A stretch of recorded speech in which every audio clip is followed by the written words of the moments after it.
L'utopie, c'est ce qui n'existe pas encore, mais qui est à la fois nécessaire, juste, désirable, pensable, possible, évident. Lorsque le 1er février 1954, ou lorsque le 28 août 1963, un abbé et un pasteur qui sont derrière moi ont pris la parole, comme vous allez le faire ce soir, ce qu'ils disaient était une utopie. Lorsqu'ils ont dit « j'ai fait un rêve », ça ne voulait pas dire qu'ils planaient. Ça ne voulait pas dire qu'ils étaient à 6000 mètres au-dessus des contingences humaines. Au contraire, ils étaient au plus près de ce qui était nécessaire, juste, désirable, évident, pensable et possible. Encore fallait-il en trouver le chemin. Et c'est la parole qui fraye la première ce chemin. C'est votre rôle et nous vous écouterons ce soir avec toute l'attention que mérite la voix de ceux qui essayent de se frayer un chemin dans la vie pour que la vie soit plus belle et plus vivable. Nous méritons un monde plus éclairé pour pouvoir briller, plus d'égalité dans nos vies en bourgeons à partager, et peut-être même un beau jour fleuri nous rencontrer. Le racisme, il maudit la différence, la punit sans raison. Il fait jaillir sa haine, sombre et sans limite, d'une manière irrationnelle. Chaque année passée à l'école augmente le futur revenu d'une jeune fille africaine de 10 à 20%. De plus, si elles ne savent pas lire, elles ne pourront pas suivre les recommandations médicales, ce qui mettrait leur vie, ainsi que celle de leurs enfants, en danger.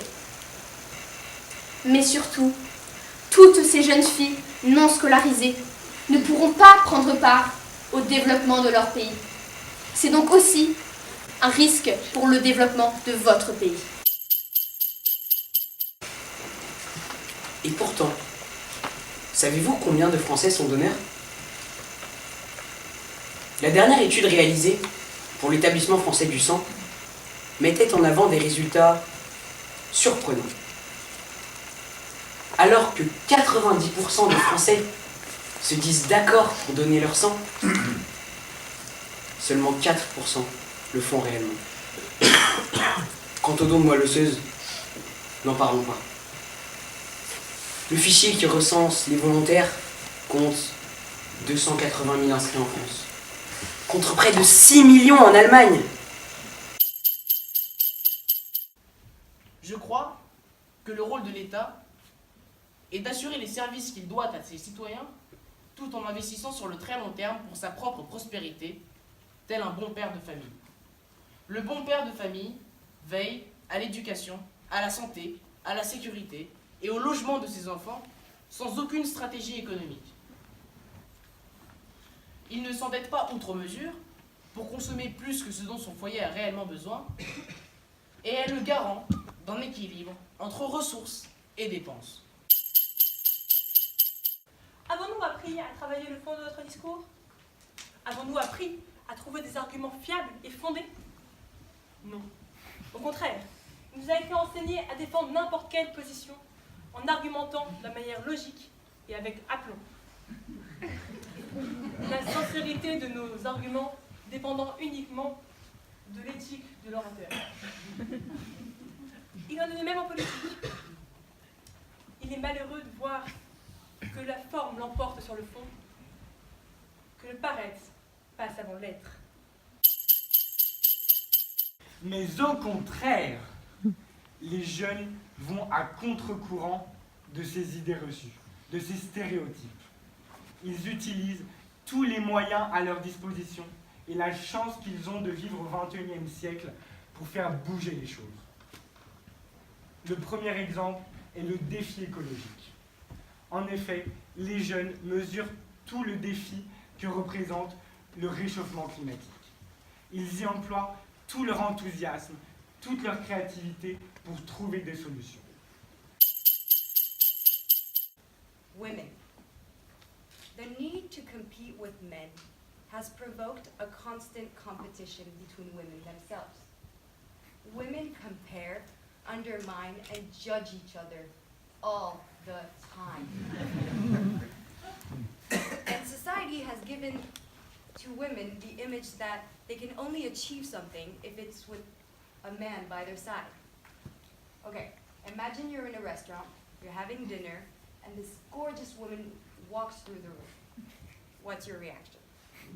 Now imagine you're a man, and a very handsome dude walks through the room. What's your reaction? Probably don't even realize it. So raise each other up, and don't let the pressure of achieving lead to the destruction of your peers. Oui, l'enseignement meurt parce que nos enfants renoncent à devenir professeurs. Aujourd'hui, cette vérité n'est que peu visible. Mais dans 20 ans, qui seront nos professeurs? Nous en aurons, certes, mais à force de renoncement. Devrons-nous recruter par défaut ou pourrons-nous encore sélectionner des femmes et des hommes passionnés par ce métier? Pour le savoir, il suffit de se mettre à la place d'un lycéen classique confronté au choix d'une vie, l'orientation. Dans la société dans laquelle il vit, la nôtre, le succès est relatif à l'argent, au pouvoir, au confort. Il faut faire les meilleures études possibles, prépa, école de commerce, pour les mettre au service d'une longue carrière, passer à vendre, produire, pour consommer toujours plus. Tout est classé, tout a un prix. On se hisse dans les hautes sphères du monde économique et politique, car après l'argent vient le pouvoir. Il faut gagner, écraser, tout est instantané, noté, partagé. Dans l'optique de finir sa vie, dans le confort d'une vie matérielle accumulée en 40 ans de carrière, en repensant finalement à sa jeunesse où l'on rêvait pour de vrai.